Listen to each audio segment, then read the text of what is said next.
نام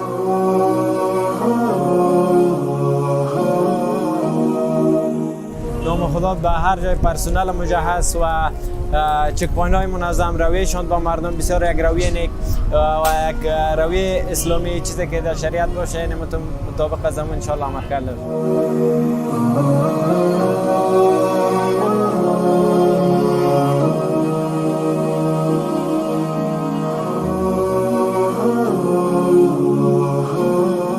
موږ د امارت اسلامي سره ډېر خوشاله یو. دا چک پاینټونه چې دي دا خو زموږ د امنیت دپاره دي او پر هر چک پاینټ چې موږ رارسېږو د امارت اسلامي وینو زموږ سترګې روښانه کېږي. ولې چون چې امنیت دی. ماښام پر 12 بجې زه دغه داسې مې حرکت کړی دی پنجشیر ته تللی یم. د خدای تعالی په فضل نه نفر درېدل دی نه څوک درېدل دی نه کوم مشکل جوړ شوی دی. بیخي موږ راضي یو د امارت اسلامي څخه ماشاءالله.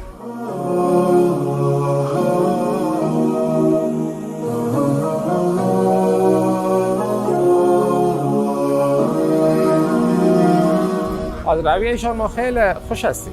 تا فعلا ما همراه کسی روبرو نشدیم که ما را اذیت کرده باشه. دیگه اگر گفته که تالاشی ما خود ما حاضر هستیم گفتیم تالاشی بر سیستمی که شما پالیسی است قانون است ما حاضر هستیم، چرا که ما بر قانون پابند هستیم.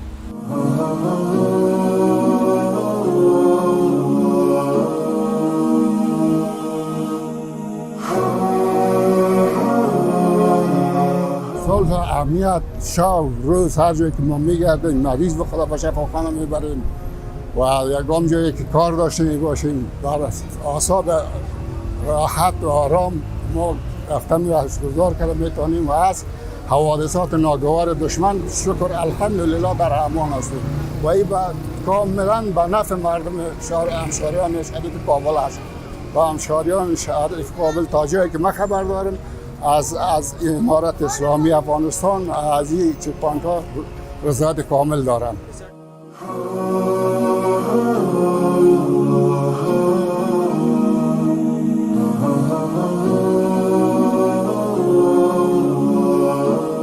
نقش بسیار مهمی داره، بسیار خوبی داره. امنیت ما را گرفته، از پیشان بسیار راضی هستیم از این چک پوینت هایشان، از این چیزشان به که مردم ما شما شب و روز گشت و گذار داره، گشت و گذار میکنه. بسیار راضی هستیم، بسیار خوش هستیم.